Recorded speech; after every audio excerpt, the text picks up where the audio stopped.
Please save my sister. That voice, small, shaking, desperate, cut through the sound of roaring engines like a cry from another world. It came from a black boy no older than 10, barefoot, standing in the rain at the edge of a gas station where a group of Hell's Angels had stopped for coffee and warmth. His clothes were soaked, his knees scraped, and in his hands he held a torn, stuffed rabbit. At first they thought they hadn't heard him right. Rain poured off the metal roof. Lightning flashed behind the dark clouds. The world went still. Then he said it again, louder this time. Please save my sister. The laughter died instantly. Cups froze mid-air. Every man there turned, eyes narrowing toward the boy standing in the puddles under the flickering light. Red, the leader, set his cup down slowly and stepped forward. He looked rough. Gray beard, scars, heavy boots, but his eyes softened when he saw the boy. "What's your name, son?" he asked. "Jamal," the boy whispered, his voice trembling. "Where's your sister, Jamal?" The boy pointed toward the woods beyond the gas station, where a dirt road disappeared into darkness. His lip quivered. "She's in the house. He's hurting her again." The word he came out like poison. Red's jaw tightened. "Who's hurting her? My stepdad. Jamal said he's drunk again. I tried to call the police, but they never come." For a moment, nobody spoke. Rain hit the ground harder. The air grew heavy like the whole night was holding its breath. Finally, Red turned to his men. "Mount up!" The engines came alive, deep and low, shaking the ground beneath them. 6 bikes lined up under the storm, headlights cutting through the rain like fire through smoke. Red lifted the boy onto the back of his Harley. "Hold on tight, kid. We'll find her." Jamal wrapped his arms around Red's waist, clutching the back of his jacket. The stuffed rabbit dangled from one hand, soaked but still there. They rode out into the storm. Thunder above and thunder below. The sound echoed across the empty fields of Mississippi. To anyone watching, it would have looked like chaos. Leather, lightning, and engines. But to Jamal, it sounded like hope. As they rode, Red spoke over his shoulder. "How old's your sister?" 14, Jamal said softly. "Her name's Aisha." He hesitated, then added, "She's the one who takes care of me. When Mom left, she made me breakfast every day. She said, if anything ever happened, I should run." Red's grip on the handlebars tightened. The road blurred beneath them, but his mind went somewhere else. Back to when he was a kid, and nobody had come for him. "You did the right thing, Jamal," he said. Behind them, Bear, Tank, and Doc followed close. None of them spoke. They didn't need to. Every man there had known darkness. And tonight they weren't riding from it. They were riding straight into it. The dirt road turned narrow and rough. The rain made it slick, the trees bending under the wind. Up ahead, through the fog, they saw it. A pale house sitting crooked at the edge of the woods. One weak light flickering in the window. It looked like a place where bad things stayed quiet. Jamal pointed. "That's it." Red slowed the bike. "You sure?" Jamal nodded, clutching the rabbit tighter. "He keeps the door locked. She screams, but nobody comes." Red turned to his crew. "All right, we don't start fights tonight. We end one." They parked their bikes off the road, engines still rumbling like thunder trapped in their chests. Tank muttered, "Red, we can't just walk in there." Red looked at him. If we wait, she might not see another morning. That was all it took. The boy followed them to the porch, his small feet sinking into the mud. The house smelled of mold and liquor even from outside. "Stay behind me, Jamal," Red said gently. He nodded, trembling. They knocked once. No answer. Knocked again.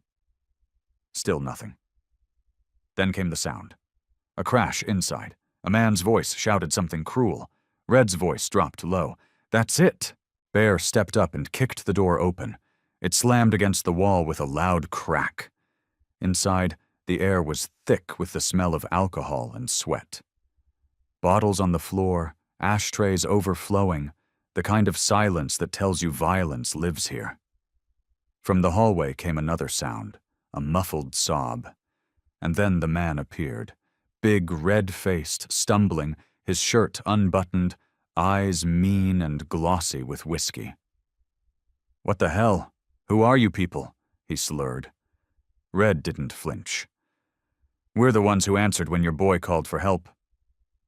The man squinted, then laughed, bitter and cruel. "That little brat, he's not my son." "Maybe not by blood," Red said quietly. "But he's still a child. And that girl down the hall, she's still someone's daughter." The man's face twisted. "Get out of my house." He lunged forward, swinging wildly.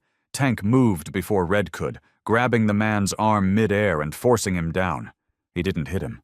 He just held him there, steady and unshakable. "You done yelling?" Tank said. Jamal ran past them, yelling, "Aisha!" They followed his voice down the hall. The last door was locked from the outside. Red kicked it open. There she was, a girl sitting on the floor, knees to her chest, face bruised, hair tangled. Her eyes went wide when she saw her brother. "Jamal," she whispered.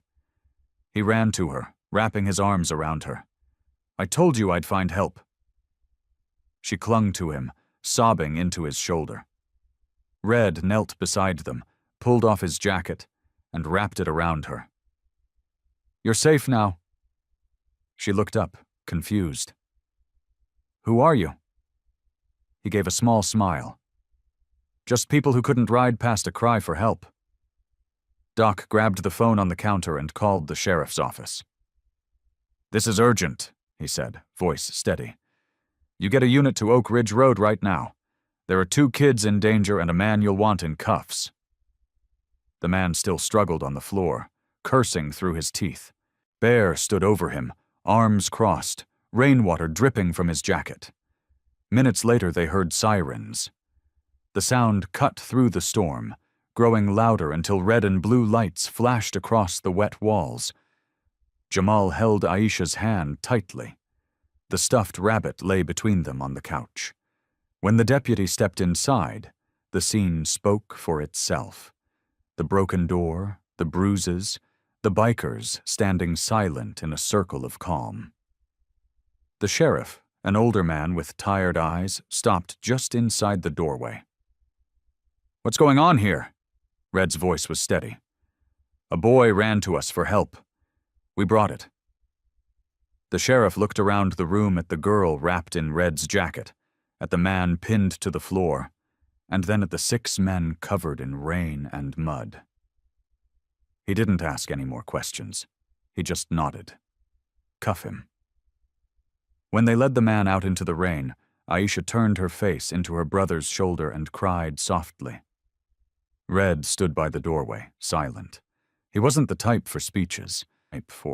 He'd seen too many nights like this. Too many broken homes, too many kids left to fight alone. Jamal looked up at him, eyes wide and tired. "Will they take us somewhere safe now?" Red crouched down to meet his eyes. "Yeah, kid, they will. And if they don't, we'll make sure they do." Jamal nodded slowly. For the first time that night, he looked less afraid. As the deputies drove away with the man in cuffs, the storm began to fade. The wind softened. The rain turned to mist. Bear lit a cigarette, shaking his head.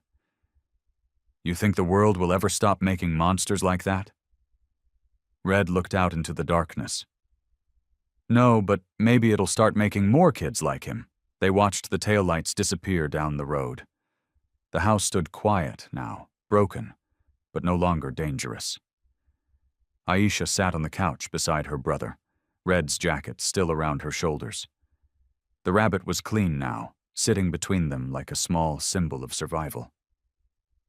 Jamal looked up. Thank you. Red gave a faint smile. Don't thank us, kid. You're the one who ran into the rain. That's courage. He turned back to his men. Let's go. The engines roared again, echoing through the valley like thunder rolling away, and as they disappeared down that muddy road, the world behind them didn't look so dark anymore. But the road ahead still did. The rain had slowed to a thin mist as 6 bikes rolled through the early morning fog. Their headlights stretched across puddles that shimmered like glass. The storm was gone, but the silence it left behind felt heavier than thunder. Red kept his eyes on the road, his hands steady on the handlebars. Jamal's small voice still echoed in his head. The police never come. That sentence stayed with him. Bitter and true. They'd done their part. The kids were safe. The man was gone. It should have felt over, but it didn't. Not for Red. He'd seen too many nights like that, where justice showed up late and left early. At the same gas station where it all began, the crew pulled back under the metal roof. The lights buzzed. Rainwater dripped from their jackets, forming small pools at their boots. Nobody spoke. Tank leaned against the pump. You think they'll be okay? Red looked out toward the empty road. They should be, he said quietly. But should doesn't mean much these days. Doc rubbed his hands together near the old heater. You know the news will twist this, right? Bikers break into home, that kind of thing. Red shrugged. Let 'em. We didn't do it for the news. Bear scoffed. You really think anyone will believe a bunch of leathered-up outlaws saved 2 kids in the rain? Red met his eyes. Doesn't matter who believes it. It matters those kids can sleep tonight. The group fell silent again. The rain hit the roof soft and steady like a heartbeat that wouldn't quit. A few miles away in the small-town sheriff's office, Jamal and Aisha sat together on a wooden bench. They were wrapped in blankets, faces pale but calm now. A kind deputy handed them paper cups of cocoa. You're safe here, she said. Aisha nodded but didn't drink. She didn't trust silence. It had never meant peace before. Jamal leaned against her, still holding his stuffed rabbit. They'll keep us together, right? She hesitated. I hope so. The sheriff, gray-haired and weary, stood at his desk reading the report. He'd seen the stepfather's name before, filed complaints, dismissed cases, closed with no follow-up. He exhaled slowly, guilt heavy in his chest.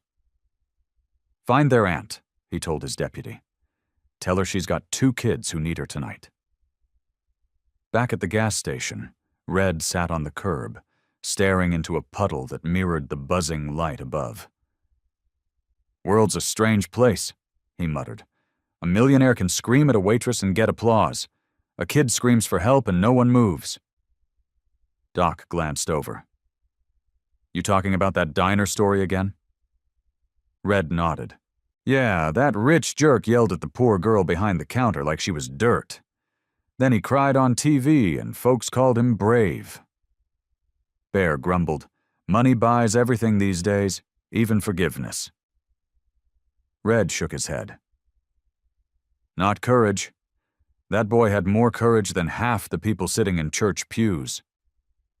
Tank sat beside him. We've done a lot of dumb things, Red, but tonight that felt right. Red nodded slowly. It was. The sky began to lighten. Birds chirped softly in the distance. The world was already moving on, as if the storm hadn't happened. Jamal and Aisha would wake up safe, but Red couldn't shake the weight in his chest. It all felt too unfinished. He reached into his jacket pocket and pulled out a bracelet. Pink, cheap, made of beads. Aisha's, probably. He turned it over in his fingers. That girl's been fighting her whole life, he said quietly, and tonight was the first time someone fought beside her. Doc looked over. You going to check on them again? Red shrugged. Someone should. By sunrise, the gas station owner stepped outside, surprised to see them still there. He gave a slow nod. "Morning, boys. Long night." Red smiled faintly. "You could say that." The man pointed toward a corkboard by the door. "See that?" A faded missing poster hung there. 2 kids, a boy and a girl, Jamal and Aisha. Red walked over, staring at it. The paper was wrinkled from time, the date nearly a year old. He turned back. "You kept this up?" The man nodded. "Couldn't bring myself to take it down." Red's jaw tightened. "Good thing you didn't." He left a few bills on the counter for coffee. "Keep the change." The crew rolled out again, engines echoing down the empty stretch of road. No one said much. Every man had his own thoughts about the kids, the world, and how easy it is for good people to vanish in it. As they crossed a bridge, Red slowed his bike, staring out across the river. "You know," he said over the wind, "you can have all the money, all the cars, all the power, but none of it'll make you half as brave as that little boy tonight." Tank nodded.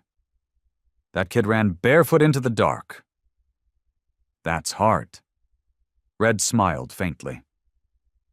"Yeah, reminds me why we ride." Bear chuckled. "Thought we rode to get away from the world."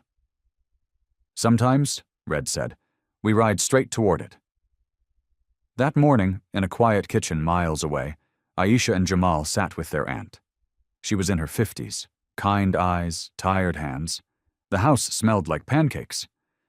Aisha looked around carefully, still not believing she was safe. "Is it really over?" she asked. Her aunt squeezed her hand. "It's over, sweetheart." Jamal placed his rabbit on the table. "The bikers helped us," he said proudly.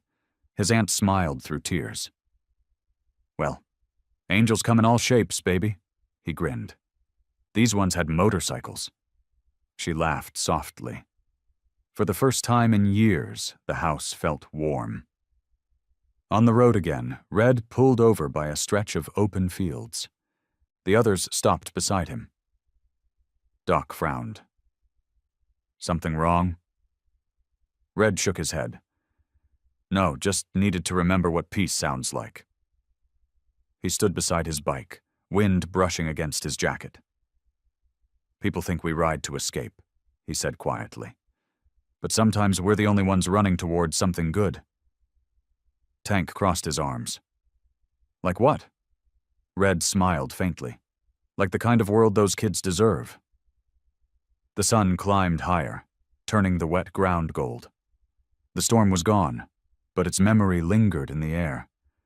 And as they kicked up the engines and thundered down the road, the world behind them looked softer, gentler, because one scared boy believed strangers might care. And he was right. That one act of faith, the kind that only comes from a pure heart, had changed everything. For days, the story spread quietly through town. No one had the full truth, only whispers. Some bikers saved 2 kids from a drunk. Others said the police had ignored calls, that the man had friends in the department, that this wasn't the first time someone had cried for help from that house. But no one knew what really happened that night on Oak Ridge Road, except the boy, his sister, and the men who answered the call. A few days later, Red sat alone at a diner just off Highway 12. The storm was gone, replaced by dry wind and bright morning light. The place smelled of bacon and burnt coffee, and the waitress behind the counter looked like she'd worked every shift since forever. When she walked over, she smiled politely.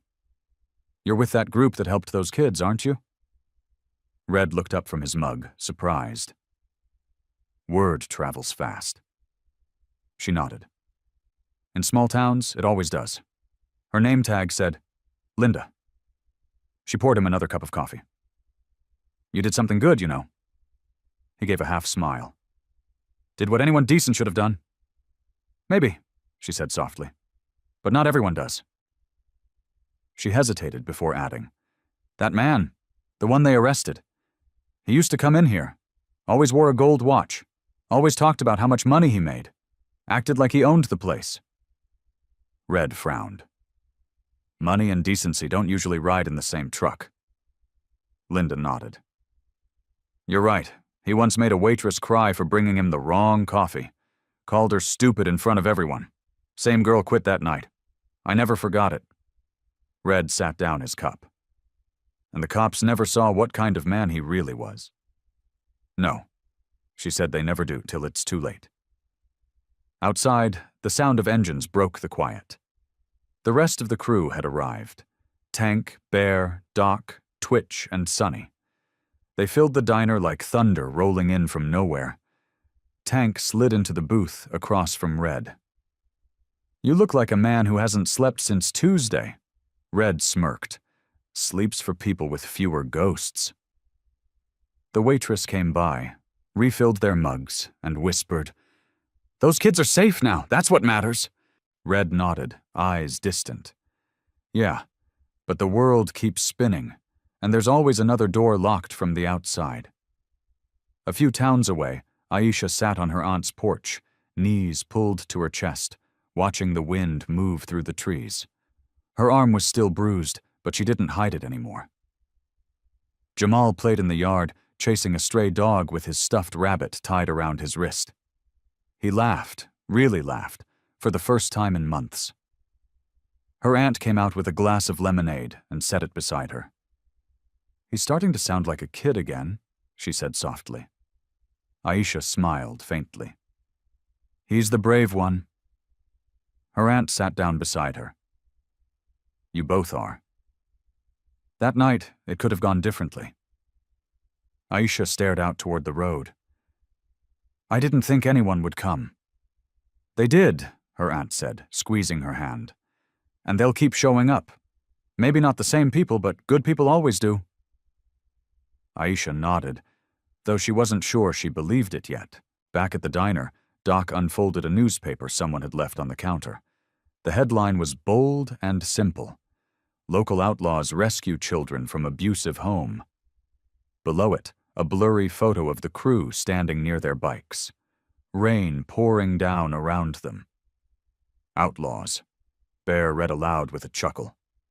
Guess we're famous now? Red shook his head. We didn't rescue anyone. That boy did. We just followed. Tank leaned back. You ever think about that? What makes a kid like him run straight toward strangers? Red stirred his coffee. Hope, he said, even when it doesn't make sense. Doc looked up. You think he learned that from his mom? Red's jaw tightened. He said she left. Bear frowned. You think she just walked out? Red sighed. Sometimes people don't leave because they stop loving. They leave because they can't survive staying. Nobody argued. Later that afternoon, the crew stopped by the sheriff's office. Red had been quiet the whole ride. When they pulled up, the sheriff stepped out to meet them, hat low, expression cautious. Didn't expect to see you boys again, he said. Red handed him the pink bracelet he'd found on the couch. Belongs to the girl. The sheriff nodded, pocketing it carefully. She's safe with her aunt. Social services is setting things up. Red looked him dead in the eye. Make sure they don't get lost in the system. The sheriff sighed. I know what folks say about me. I'm not proud of how long it took to listen, but I'm listening now, Doc muttered. Took a storm and 6 bikes to make the law remember its job. The sheriff gave a small nod. Sometimes it takes noise to wake up a sleeping town. That night, back at their clubhouse, the men sat around the fire pit behind the old garage. It wasn't much, just cracked chairs, a barrel fire, and the sound of crickets. Red leaned back, staring into the flames. You ever think about what would have happened if we hadn't stopped for gas that night? Tank threw a twig into the fire. Can't think like that. We were meant to be there. Sonny, the youngest, spoke up quietly. That boy, he reminded me of me. My old man used to drink like that too. The others looked at him. He rarely spoke about his past. I used to hide under the kitchen table, Sonny continued, "and wish anyone would come knock on our door." Red's eyes softened. "Guess that's why you didn't hesitate." Sonny nodded. "Nobody came for me. I couldn't let that happen to another kid." Bear reached over and patted his shoulder. "You did good, son." Hours passed. The fire burned low. The night turned quiet again. Doc finally broke the silence. "You think those kids will remember us?" Red smiled faintly. "Every time they see a bike, they'll know someone once cared," Tank added. "And every time we ride, we'll remember them." For a long moment, none of them spoke. The flames flickered, lighting up their faces like ghosts from another life. Red stared into the fire and said softly, "That house wasn't just broken. It was forgotten. People passed by it every day, heard the yelling, saw the bruises, and did nothing. The world's full of those houses." Bear grunted. "Yeah, but not every house gets a knock from us." Red looked up, a small smile tugging at his mouth. "Maybe that's about to change." The next morning, Aisha sat on her bed, sketching quietly in a notebook. On the page, 6 motorcycles lined up under a rainbow. At the top, she wrote in careful letters, "My angels on wheels." When Jamal saw it, he grinned. "Can I show them someday?" She hesitated, then nodded. "Yeah, someday." He smiled and ran outside to play, his laughter echoing across the yard. Their aunt watched from the doorway, tears in her eyes. For the first time, she saw something that had been missing for a long time. Hope. At that same hour, Red stood beside his bike, hands in his pockets, looking out at the sunrise. The light glowed off the chrome, warm and golden. He thought about Jamal's courage, about Aisha's quiet strength, and about all the people who look away because it's easier. Tank walked up beside him. "You ready?" Red nodded. "Yeah." They mounted their bikes. The engines came alive, loud, steady, and defiant. As they pulled onto the open road, Red's thoughts drifted back to the night it all began. One scared boy in the rain, whispering words that changed everything. "Please save my sister." He'd never forget them. And from that night on, every time they rode, every time they passed a quiet house or a lonely road, they listened just in case another voice ever called out through the storm. Because now they knew. Sometimes the smallest voice carries the loudest truth. And that truth doesn't fade easily. It echoes, especially in the hearts of those who heard it. Days passed, but Red couldn't shake that voice from his head.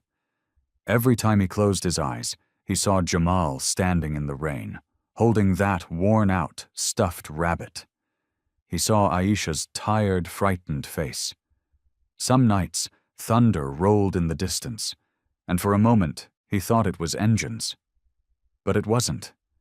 Just the memory of what they had done, and what still lingered unfinished. Because deep down, Red knew this story wasn't over. It was Thursday evening when the phone rang. Tank was cleaning his Harley when Red picked up. It was Doc. "Turn on Channel 4, Doc said. Red grabbed the remote, clicked the old TV, and froze. The man they'd seen hauled off in cuffs. Raymond Cole was back on the screen, grinning like he'd won something. Local businessman Raymond Cole was released on bail earlier today, the reporter said.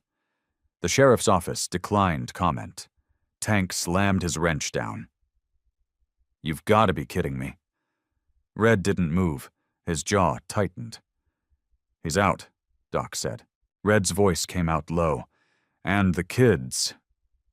"Still with their aunt," Doc said. "For now." Red took a long breath. "Then we make sure it stays that way." By nightfall, the crew gathered at their old barn clubhouse. The place smelled like oil, dust, and rain-soaked leather. A single bulb hung overhead, swinging with the wind. Red spread a newspaper across the table. The headline glared up. "Local man released. Vows to rebuild his family." Bear shook his head. "Family? That man doesn't know the meaning of it. Tank crossed his arms. You think he'll go after those kids? Doc nodded. He's already said he wants them back. Red's voice was steady but full of fire. If the law won't protect them, we will. The room went silent. Bear leaned forward. You serious? Red met his eyes. You saw that house. You saw what he did. I'm not letting him near them again. They started planning. Doc spread out a map of the county. He's back at his house near the ridge. His truck's registered there. Red nodded. We'll watch. If he goes near that family, we stop him. Tank frowned. You sure about this? We're not cops. Red looked up. Sometimes doing what's right means stepping into the mess no one else will. Doc added quietly. No violence, just eyes on him. Red agreed. No weapons, no noise, just heart. They rode out as the sun dipped behind the trees. The air felt heavy and still. Red led the way, headlights cutting through the fog. They stopped on a hill overlooking Raymond's house, the same crooked place they'd seen before. The porch sagged. The shutters hung loose. One light burned inside, and this time a truck sat in the driveway. He's home, Doc muttered. Through the window they saw him pacing, shouting into a phone. His voice carried faintly through the wind. Those kids were mine. You hear me? Mine, Tank muttered. Some people never learn. Red kept his eyes fixed on the house. We're not here to fight, just to make sure he stays away. They parked the bikes under the trees and waited. Hours crawled by. The man drank, stumbled, yelled. Then, sometime past midnight, he stormed out and climbed into his truck. Doc lifted the binoculars. He's leaving, Red straightened. Where to? Toward town, Doc said grimly. Toward them, Red's voice hardened. We ride. The engines roared to life, thunder rolling again. They followed from a distance, keeping their lights low. The truck swerved down the wet road, taillights glowing red through the rain. If he's headed where I think he is, Red said, we won't wait this time. Across town, Aisha sat awake, staring at the ceiling. She couldn't sleep. The stuffed rabbit lay beside her. Jamal snored softly in the next room. Their aunt dozed on the couch, exhausted. Then Aisha heard it, the low rumble of an engine. She peeked through the window and froze. Headlights were turning down their street. Her stomach dropped. No, she whispered, heart racing. Back on the highway, Red's voice came through the radio. Left on Cedar Street. He's headed straight for them. Tank gunned the engine. Not tonight. They spread out across the road like a wall. The rain came harder, pounding on metal and leather. When the truck rounded the bend, Red pulled in front of it, blocking the way. The man slammed on the brakes, horn blaring. Red stepped off his bike, water running down his jacket. Where you going, Raymond? The man stumbled out, eyes wild, breath heavy with whiskey. Out of my way, biker trash. You don't belong anywhere near those kids, Red said calmly. They're mine, he shouted. I raised them. Red's stare didn't waver. You hurt them. You lost that right. The man swung slow, sloppy, fueled by anger and liquor. Tank caught his arm, twisting it until he dropped to one knee. You're done for tonight, Tank said. The man spat in the mud. You think you scare me? Red stepped closer, voice low. No, but maybe it's time you scared yourself. When the sheriff's car arrived, red and blue lights cut through the rain. The sheriff stepped out, shaking his head. You boys again? Red shrugged. Looks like trouble's got a habit of finding us. The sheriff glanced at the drunk man kneeling in the mud. You made a mess. Maybe, Red said, but at least it's the right kind. The deputies cuffed Raymond without a fight this time. As they dragged him away, he shouted, This isn't over. Red turned his back. It is for tonight. By dawn, the rain had stopped. Jamal ran out to the porch when he heard the sound of bikes. "It's them!" he shouted. Aisha came to the doorway, smiling for the first time in what felt like forever. Red lifted a hand in a small wave as they passed. Bear looked over. "Think it's finally done?" Red nodded slowly. "It's done for them," Tank asked. "And for us?" Red gave a tired smile. "We'll rest when there's no one left to call for help."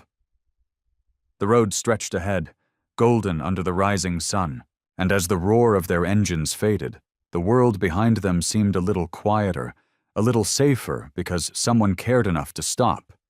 That's how it always starts. Not with heroes, not with headlines, but with someone who simply stops when the rest of the world keeps driving by.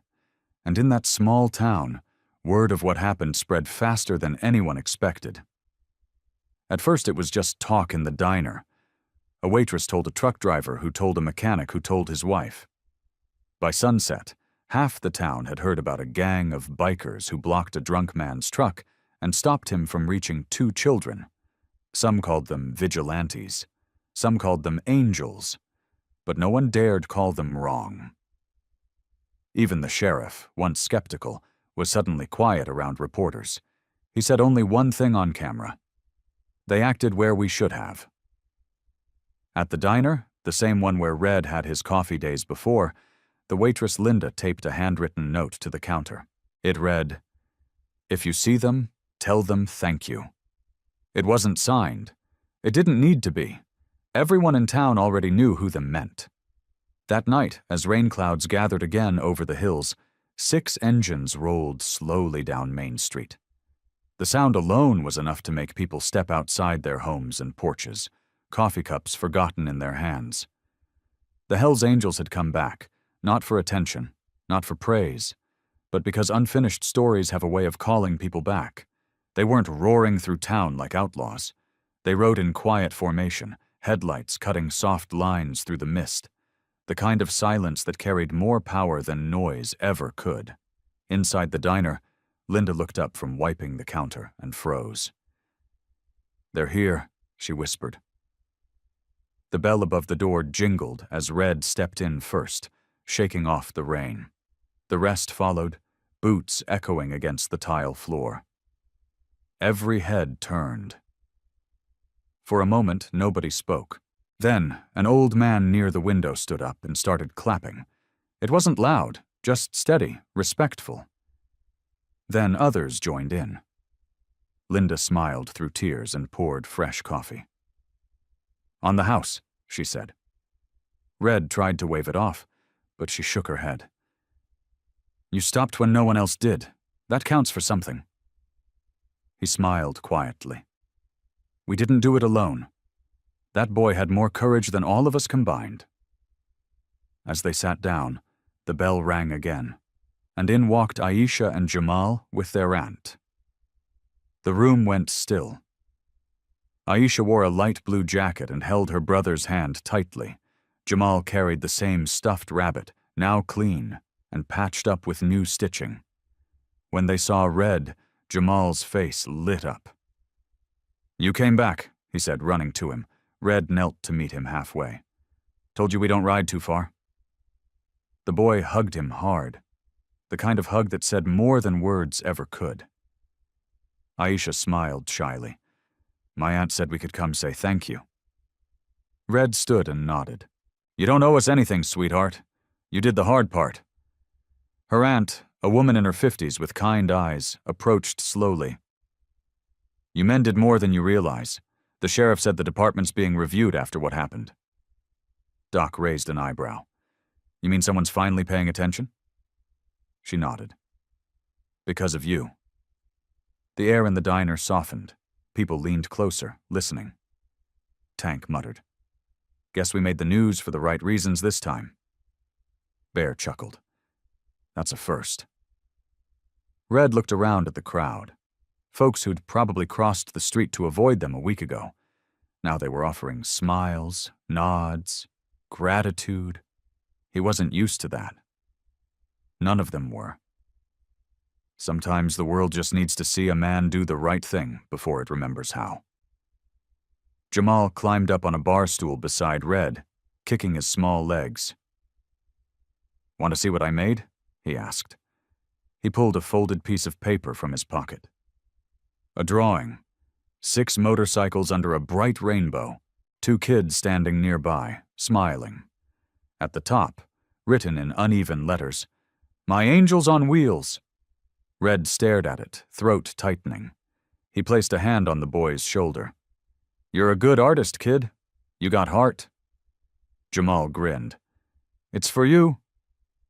Red shook his head softly. "You keep it to remember how brave you were." The boy hesitated, then smiled again. "Okay, but you'll visit, right?" Red smiled. "Count on it." As they finished their coffee, the rain outside turned into a steady drizzle. Linda leaned against the counter, watching the moment unfold like something out of an old movie. Quiet, honest, and rare. She whispered to another waitress.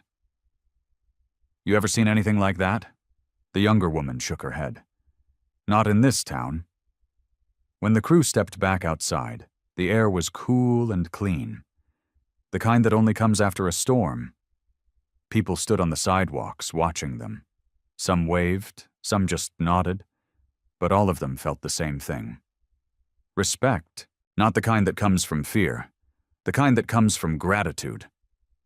Red zipped up his jacket and looked down the empty road. "Funny," he said quietly. "You spend half your life being called trouble. Then one night you do something right, and the world decides you ain't so bad after all." Tank smirked. "Guess miracles do happen," Bear added. "Or maybe people just needed a reminder of what decency looks like." Red smiled faintly. "Maybe." They started their bikes. Engines rumbled deep and steady, vibrating through the wet asphalt. The sound echoed down the street, not as noise, but as promise. Just before they left, Red turned back to see Jamal standing at the diner door, waving with his stuffed rabbit held high. Aisha stood beside him, smiling through the window. Red raised a hand in return, the rain falling softly between them. And in that brief moment, just a man on a bike and a boy with a rabbit. The world didn't feel divided anymore. It felt simple, right? Whole. As they rode out of town, headlights stretching like silver ribbons through the mist, people kept watching until the last engine disappeared beyond the curve. That sound, 6 engines fading into the distance, became something the town would talk about for years. They'd say, "Remember that night the bikers came back?" And someone would answer, "Yeah, I remember the night the bad guys turned out to be the good ones." Back at the diner, Linda looked at the drawing Jamal had left behind. She taped it to the wall above the counter right beside the note that said, "If you see them, tell them thank you." Underneath, she wrote 3 words. They did stop. And somewhere on the road beyond the hills, the 6 bikers rode through the night. No music, no noise, no glory, just rain, engines, and the quiet pride of knowing they'd made a small corner of the world a little brighter. Red didn't look back, not because he didn't care, but because he finally believed something he hadn't in a long time, that maybe, just maybe, the world wasn't as lost as he thought. But the world has a way of testing hope the moment it starts to grow. 2 weeks later, that test came printed in black and white. Red was in the garage wiping grease from his hands when Tank walked in holding the morning paper. "You're going to love this," he said flatly. Red raised an eyebrow. "What now?" Tank tossed it onto the workbench. "They're calling us criminals." The headline hit hard. "Local businessman claims assault by biker gang." Red read it slowly, jaw tightening. He's twisting the story. Doc came in holding 2 coffees. He's got lawyers and money. The media loves a man who can afford airtime, Bear muttered. "So, he hurts kids, gets caught, and somehow we're the bad guys." Red folded the paper carefully. "He's trying to rewrite the truth." Let's make sure he doesn't. That afternoon, they met at the diner. The rain outside was light, the kind that whispered instead of roared. Linda poured their coffee and sighed. People are talking again. Some say you went too far. Red nodded. They weren't there. They didn't hear that boy scream. She leaned closer. The man's giving interviews on TV, acting like he's the victim. Bear sat down his cup hard. Maybe it's time we remind him what a real victim looks like. Red's voice stayed calm, but firm. We'll remind him of the truth. Not with fists, but with facts. They found him 2 days later at a car wash on the edge of town, posing for cameras beside his truck. His voice was smooth, practiced like someone rehearsing a lie. "These bikers," he told the reporter, "broke into my home and attacked me in front of my family." Then came a sound that cut his words short. 6 engines rolling in like thunder. The camera turned, Red dismounted, rain dripping off his jacket. "You forgot to mention what you did to those kids," he said, voice even. Raymond froze.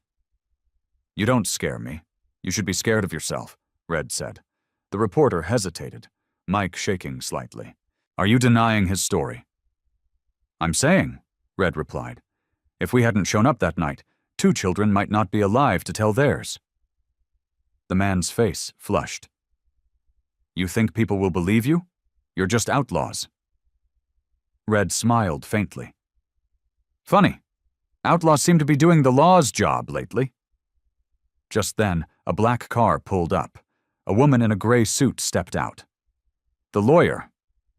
"Mr. Cole," she snapped, "we're done here." She turned to Red. "If you keep harassing my client, you'll regret it." Red tilted his head.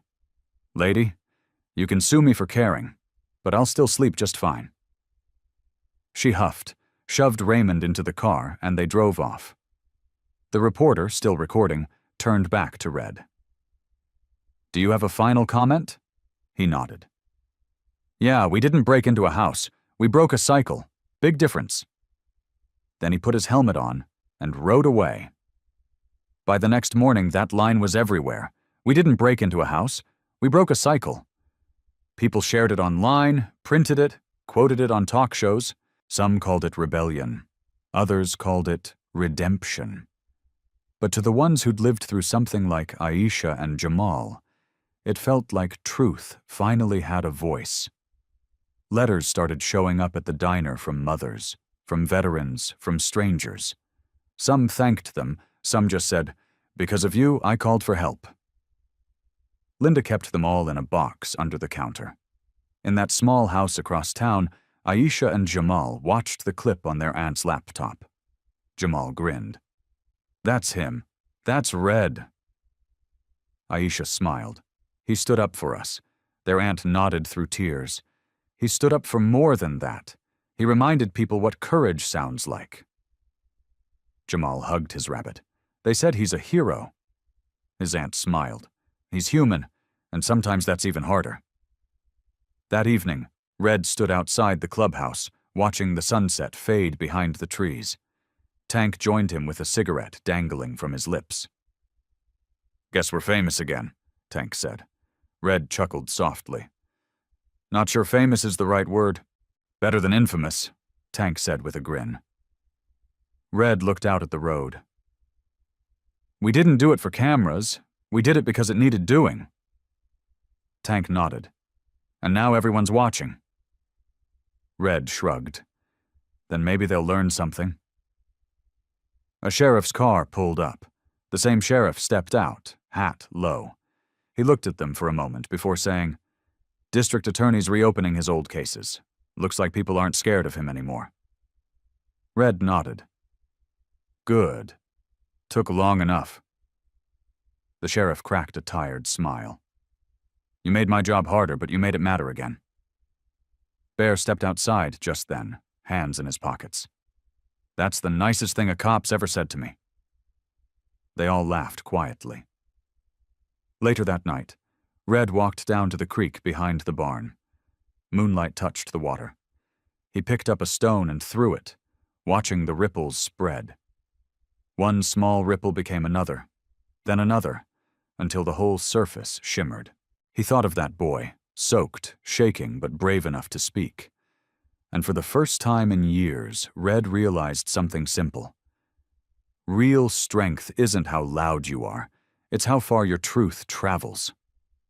Back in town, a woman stopped by the diner and looked at Jamal's drawing on the wall. She asked softly, "Who drew that?" Linda smiled. "A boy who finally got to sleep without fear." The woman stared for a long time, eyes glistening. "I used to live near that house. I heard yelling all the time and never called." Linda nodded gently. "Then call next time," the woman whispered. "I will." That night, far down the highway, 6 motorcycles rode under the stars, the sound deep and steady, not wild or angry, but peaceful. They didn't ride for revenge or for praise. They rode because somewhere out there, another small voice might be calling for help. And as the engines rolled like distant thunder across the quiet land, Red smiled to himself and whispered, "Let it echo." And it did, louder than anyone expected. The story that began on a rainy back road now traveled far beyond that small Mississippi town. First, it hit the local news, then the regional channels, then the internet, where people everywhere shared it. A boy's plea, a sister's courage, and a group of bikers who stopped when nobody else would. But the real shock came later, when the truth started crawling out from the shadows. A few mornings later, Doc showed up at the clubhouse carrying a brown envelope. He looked uneasy. "This came through the sheriff's office," he said, handing it to Red. "Addressed to us." Inside was a note and a flash drive. The note read, "I used to work for him. What you did gave me courage. Play the video." Red plugged it into an old laptop. The screen flickered, showing shaky footage. Raymond, red-faced, yelling behind a desk. Another voice, female, trembling. "You said those inspections were finished. I paid for them to be finished," he shouted, slamming his hand down. "You want to keep your job? Keep quiet." The video cut out. No one spoke. Tank let out a slow breath. "So he's been paying people off for years." Bear nodded. "And blaming everyone else when it falls apart." Red leaned back. "Then it's time the world sees the real man behind that suit. They brought the video to the sheriff." He watched twice, jaw tightening. "This is big," he said. "He's connected to county contracts, roads, buildings, all of it. We can open a full case." Red crossed his arms. "Do it fast. He's fooled this town long enough." Within a week, 2 more former employees came forward. One said she'd been fired for refusing to falsify reports. Another had proof of bribes. The man who once hid behind money now had nowhere to run. Meanwhile, Aisha and Jamal were building a new kind of life, the kind that didn't hurt. Their aunt's small home was simple but full of light. Pancakes on the stove, sunlight through the curtains, fresh flowers on the table. Jamal rode his bike down the quiet street, waving at every neighbor. Aisha sat on the porch sketching motorcycles, a faint smile on her face. When her aunt asked why she always drew them, Aisha said softly, "Because they remind me of the night everything changed." Her aunt smiled. "Then you keep drawing, sweetheart." One evening, the phone rang at the garage. It was the sheriff again. "You'll want to see this," he said. On TV, the anchor's voice was calm and sharp. Local businessman Raymond Cole arrested on new charges of fraud and witness intimidation. His mugshot appeared, the arrogance gone, replaced by something hollow. Tank walked in halfway through the report. "You watching?" Red nodded. "Yeah, took long enough." Tank grinned faintly. Guess the truth finally roared louder than the lies. The next day they rode into town. For once, people waved instead of crossing the street. Even the sheriff tipped his hat. At the diner, Linda met them at the door with the newspaper in hand. "Looks like justice found its way," she said. The headline read, "Children's Rescue Leads to Corruption Arrest." Red smiled softly. Guess good still travels. Inside, Aisha and Jamal were in their usual booth. When Jamal spotted Red, he jumped up, nearly knocking over his cocoa. "They locked him up again," he said, eyes shining.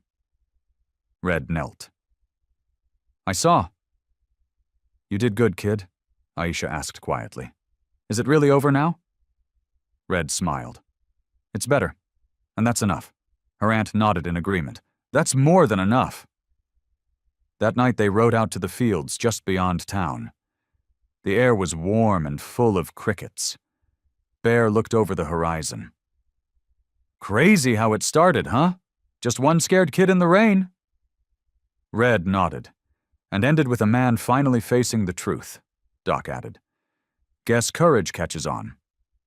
"Yeah," Red said softly, "like thunder after lightning." Back at the garage, Red pulled a small pink bracelet from his jacket pocket. Aisha's. He turned it in his rough hands, thinking about that first night. The rain, the fear, the moment that little boy's voice changed everything. "You saved her, Jamal," he whispered to himself. The next morning he found an envelope in the mailbox. No name, no return address. Inside was a photo. Aisha, Jamal, and their aunt standing in front of a freshly painted white house. On the porch hung a small wooden sign that said, "Home."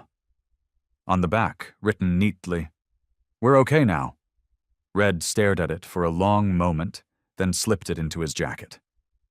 Tank saw it. "From the kids?"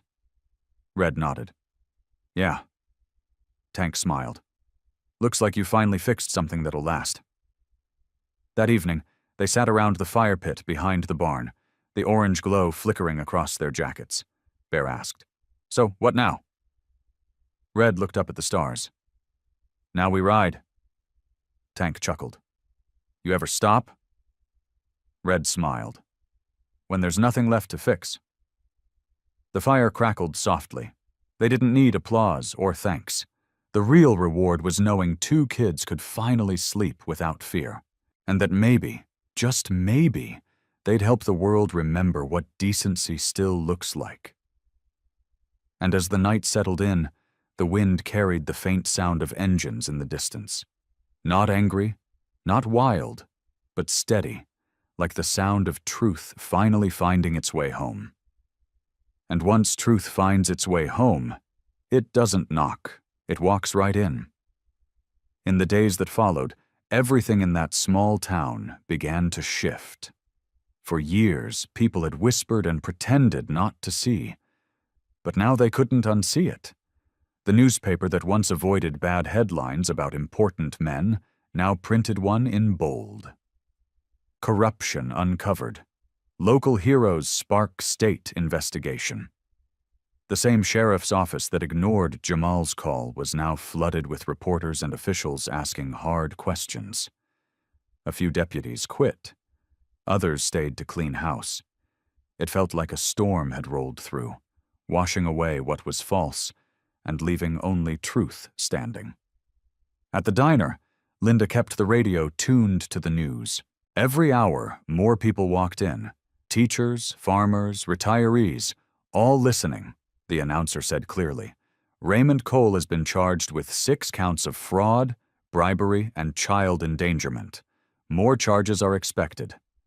A quiet cheer filled the room. Linda smiled and said, "Guess the angels on wheels did more than ride." The old man in the corner nodded. They reminded us what courage looks like. That afternoon, Red and the crew rolled into the diner for coffee. It had become their unofficial meeting spot, a place that now smelled more like belonging than trouble. Linda handed them fresh mugs. "You boys made history," she said. Red smiled. "We just listened," Tank added. "Not many people do." Bear scanned the paper. Says here the mayor ordered an internal review of the whole department. Doc chuckled. 20 years late, but we'll take it. Linda nodded.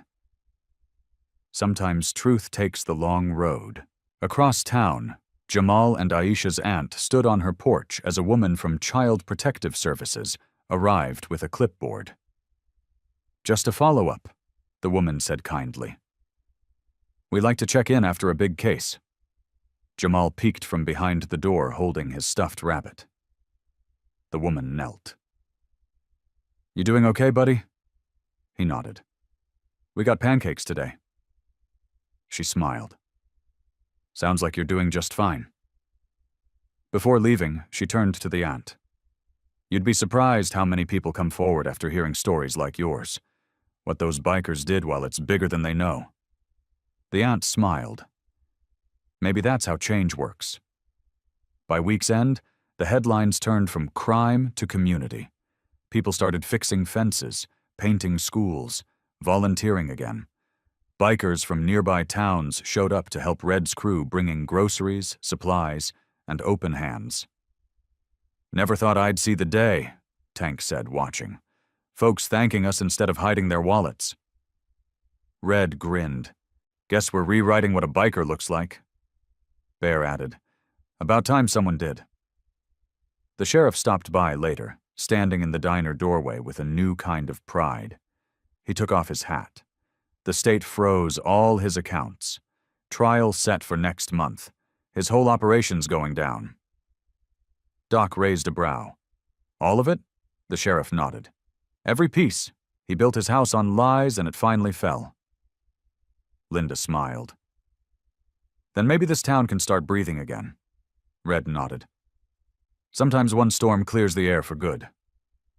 That night the crew gathered at the clubhouse. Rain tapped softly on the tin roof, a rhythm that felt more peaceful than before. Tank poured coffee instead of whiskey, and Bear laughed. Guess we really are changing.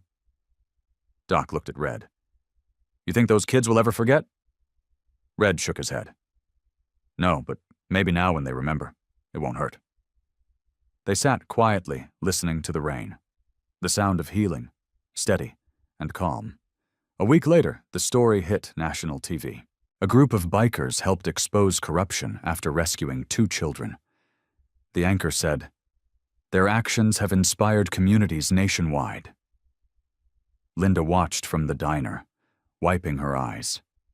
They'll never take credit, she said, but the world just saw what good men look like. A truck driver at the counter smiled. Not angels with wings, angels with engines. Everyone laughed softly. That same night, the sheriff faced reporters outside the courthouse. Cameras flashed as he said, they didn't follow orders. They followed their hearts, and they did what needed to be done. That's all that matters. He tipped his hat and walked away. Back at the garage, Red turned off the TV halfway through the report. Tank asked, you ever going to tell folks it was us? Red shook his head. We don't need to. The point was never to be seen. It was to make things right. Bear smiled. Still feels good to be called the good guys for once. Red looked out the window. Guess the world finally figured out rough hands can still do gentle work. That night, Jamal's aunt sat at her kitchen table writing thank you cards.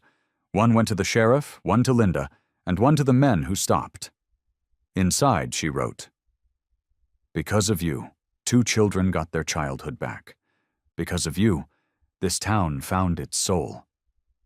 She sealed it, placed it in the mailbox, and whispered, thank you.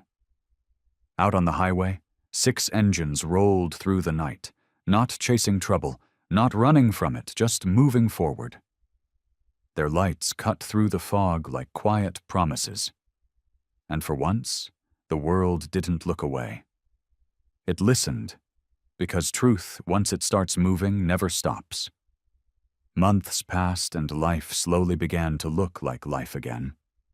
The storms gave way to sunlight, and that little town, the one that had once looked away from pain, now looked after its own. The diner walls were repainted. The playground near the school got new swings, and even the sheriff's office seemed a little warmer.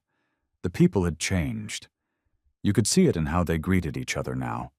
A little slower, a little kinder, and somewhere at the edge of town, the sound of motorcycles still rolled through from time to time. Not to bring fear, but to remind everyone that good doesn't always come wearing a badge or a suit. Sometimes it comes wearing leather and carrying a heart too heavy to ignore. One of those afternoons, Linda was cleaning the diner counter when she heard the familiar rumble. She turned toward the window and smiled before she even saw them. "They're back," she said quietly. Moments later, 6 Harleys pulled up in a neat line. Rain had fallen earlier, leaving the road slick and shining, and the reflection of their headlights danced across the wet pavement like fire. Red stepped inside first, shaking off his jacket. "Afternoon, Linda," he said. "Afternoon, hero," she replied with a grin. He smirked. "Don't start that again." She laughed and poured him a cup of coffee. "I'll stop when you stop pretending you didn't change this whole town." Red sat at the counter, the smell of bacon and coffee wrapping around him like an old memory. "We didn't change it," he said. "It was ready to change. It just needed a reason." A few minutes later, the diner door opened again. Aisha and Jamal walked in with their aunt, both smiling wide. Jamal's hair was longer now, sun-bleached from afternoons playing outside. Aisha carried her sketchbook under her arm, still covered in small drawings of motorcycles and open roads. "Look who's here," Linda said, motioning toward Red. Jamal's face lit up. "I told you they'd come back." Red turned on his stool, smiling. "Hey there, partner." Jamal ran over and hugged him like no time had passed. "We moved. We live by the school now." "That right?" Red asked. "Closer to the playground." Jamal nodded proudly. "And we got a dog. His name's Buddy." Red chuckled. "Good name. You take good care of him, you hear?" Aisha approached slowly, her sketchbook pressed to her chest. "I made something for you." She opened the book to a page filled with color. It showed 6 bikers riding through a golden sunset, a small house glowing in the background, and above it all, in big, careful letters, she had written, "My angels came back." Red stared at it, eyes soft. "That's beautiful, sweetheart." Aisha smiled shyly. "You made us feel safe again. I wanted to draw that." He touched the edge of the page, voice quiet. "You did more than draw it. You reminded us why we ride." Linda wiped her eyes from behind the counter, pretending to be busy with a napkin. "I'm not crying," she muttered. Tank laughed. "Sure you ain't." Aisha giggled. Jamal sat beside Red and started asking questions faster than anyone could answer. "Where do you go when you ride? Do you get scared? Do you ever miss home?" Red thought for a moment. "We go wherever someone needs us. Sometimes we're scared. And yeah, we miss home. But home isn't always a place, kid. Sometimes it's people." Jamal nodded seriously, like he understood every word. "Then you can come to our house. You'd like it there." Red smiled. "I bet I would." After lunch, the crew stepped outside. The rain had stopped, and the air smelled of wet grass and diesel. The sun broke through the clouds just enough to paint everything gold. Bear stretched his arms. "Feels like a good day to ride?" Tank nodded. "Feels like a good day to be." Red looked at the horizon, where the road disappeared into a soft haze. Every day is a good day to make something right. Aisha and Jamal stood on the diner steps, waving. "Where you going this time?" Jamal called. "Wherever the road needs us," Red replied. Aisha cupped her hands around her mouth. "Promise you'll come back." Red gave a small nod. "You'll see us again. People like us don't stay gone too long." As the engines roared to life, Linda stood in the doorway, watching them go. the same way she had that first night when everything was still uncertain. But this time there was no fear, no pain, just peace. She looked at Aisha and Jamal beside her and said softly, "The world's better because they stopped that night." Aisha smiled. "The world's better because they stayed." Weeks passed, and summer turned to fall. The trial came and went, and the verdict was clear. Guilty on all counts. The man who once thought money could hide his sins would now live behind bars for a long, long time. When the news broke, the town didn't cheer or celebrate. They just nodded, quietly relieved, like closing the last page of a book that had taken too long to finish. One Saturday morning, the sheriff came by the diner with 2 plaques wrapped in brown paper. "These are for them," he said, handing them to Linda, "for their clubhouse." She unwrapped them carefully. The first one read, "For courage in the face of silence." The second simply said, "Because they stopped." Linda smiled, tears in her eyes. "They'll like these." The sheriff nodded. They earned them. That evening, Red hung the plaques on the wall of the clubhouse, one above the door, one by the window. Tank stood behind him, hands in his pockets. "Never thought we'd see our names on something like that." Red smiled faintly. "We didn't. The words don't say who we are. They say what we did, and that's enough." Bear raised his coffee mug. "To what we did then?" Doc lifted his too. "And to what we'll do next."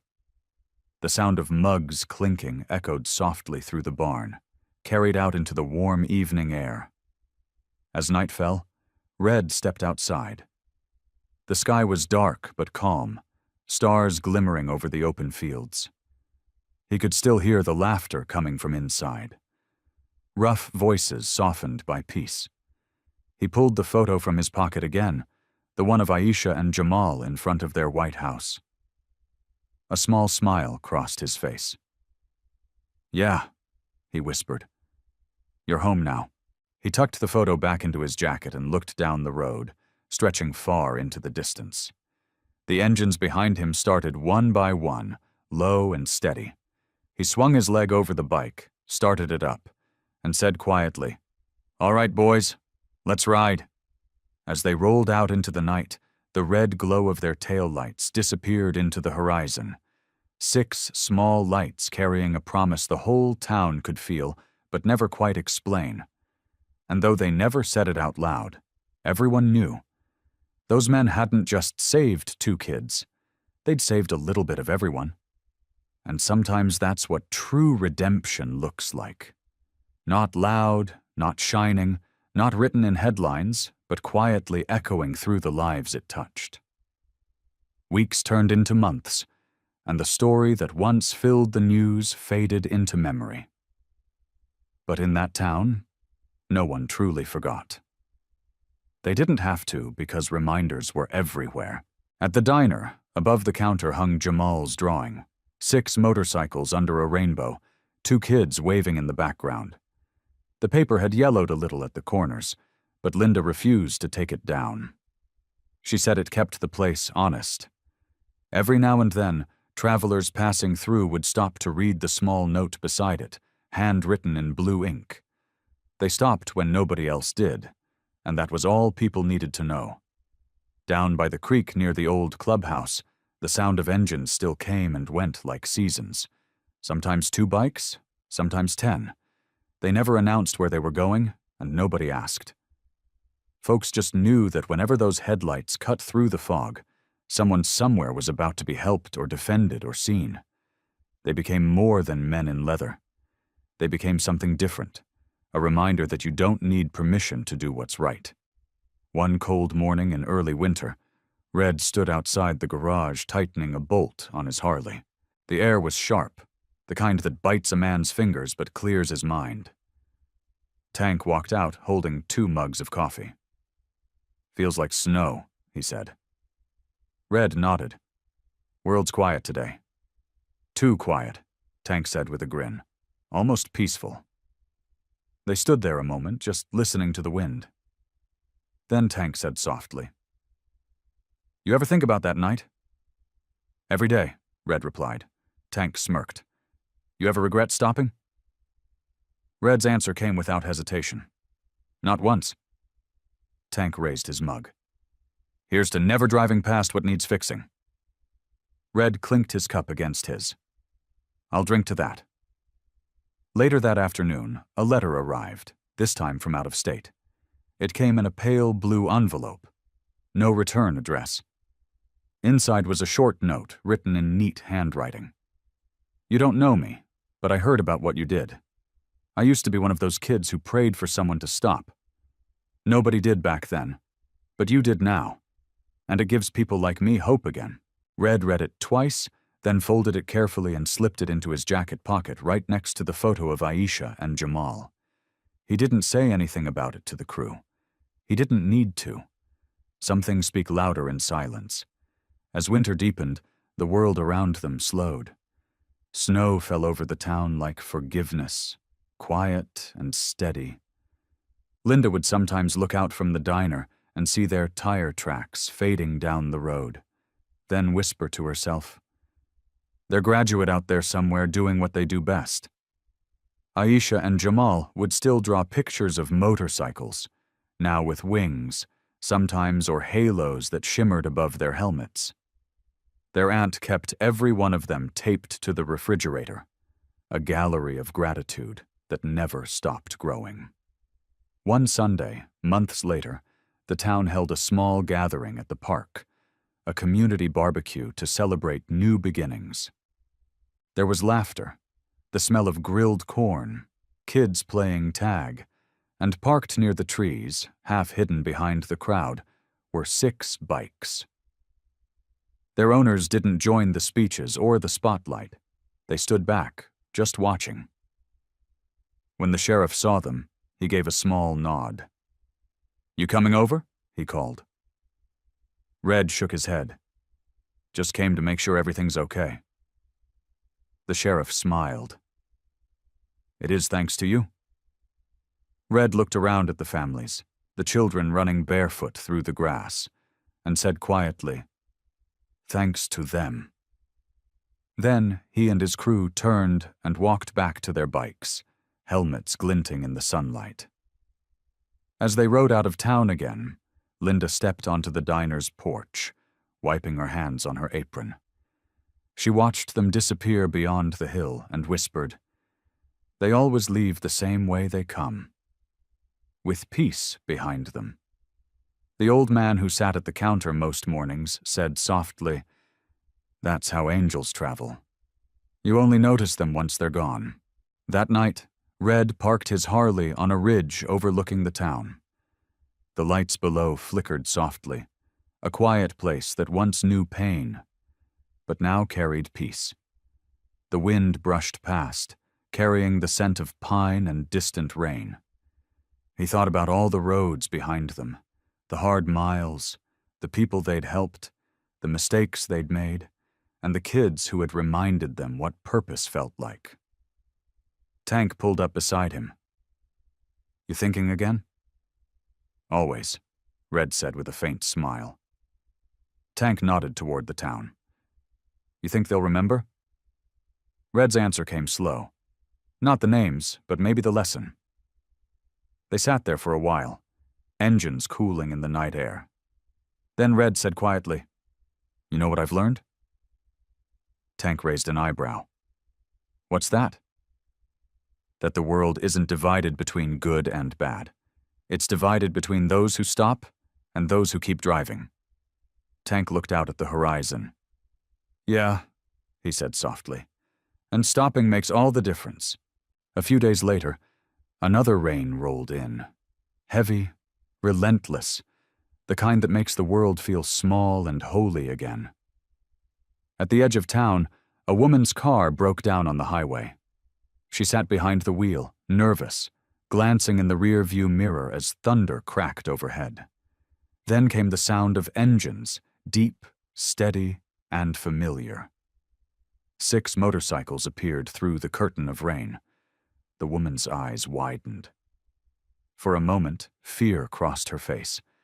the kind the world teaches people to feel when they see leather jackets and loud pipes. But then one of the men pulled over, killed his engine, and walked up with a quiet smile. "Need a hand, ma'am?" he asked kindly. She hesitated, then nodded. "I think my tire's gone." He knelt beside the car and started changing it. Another biker held an umbrella over her so she wouldn't get wet. When the job was done, the woman said softly, "Thank you. I didn't think anyone would stop." Red smiled and said, "That's how most stories start." Oh. Then he tipped his head, got back on his bike, and rode off into the rain. Later that evening, the woman told her husband about the strangers who stopped. She pointed to the sticker on her car window, a small one she'd gotten from the diner when she passed through town a year ago. It read, "If you see them, tell them thank you." Her husband smiled. "Guess I just heard the echo." And so the sound continued, the low, steady thunder of kindness on the road, rolling across states, towns, and hearts. No headlines, no fanfare, just the quiet reminder that somewhere out there, people still stop. People still care. And the world, for all its noise and pain, still has hope, carried not by saints or superheroes, but by ordinary men who once chose to answer a child's cry.